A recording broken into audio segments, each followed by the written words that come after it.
I casually tossed away the ticket that won me 10 million because I always believe I'll get anything I want. Back in college, I secretly lived with my senior, never once letting on. In high school, I stole a classmate's tablet and no one ever found out. But now, I've accidentally become a serial killer, taking out over a dozen people, including a prosecutor, and still walking free despite tight police searches. But if you think I'm some kind of chosen one, you're dead wrong. In high school, I was constantly bullied by rich kids and barely managed to get into a low-tier college. Now, I'm facing the harsh reality of graduation and unemployment. Luckily, I have no big ambitions, just want to live a simple life. My convenience store job is enough to get by. That night, I was, as usual, focused on tipping a live streamer at the counter. Suddenly, Jack walked into the store, pointing and asking for a pack of cigarettes, but he kept insisting on changing brands, clearly trying to make things difficult for me. I bit my tongue and served him, but to my surprise, he took the cigarettes and didn't pay. He even made a mocking gesture at me. Then, he demanded I bring him some squid and alcohol. I chased him out, telling him to pay first. He immediately started yelling at me. Luckily,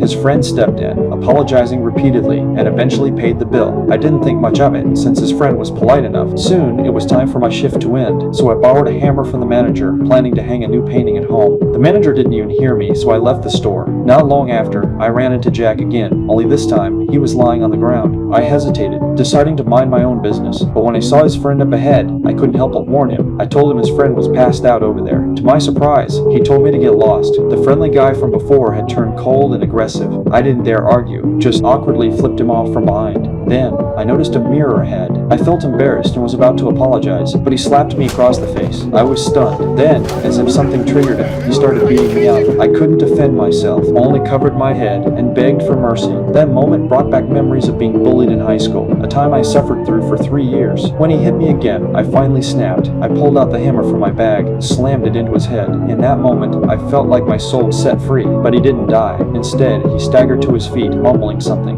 Once I regained my composure, I asked if he was okay because I didn't want to become a murderer, but he was stumbling around like a headless chicken until he collapsed to the ground. He twitched a few times, and then he was gone. Just as I didn't know what to do, I suddenly noticed a woman standing behind me, holding a dog, walking toward me.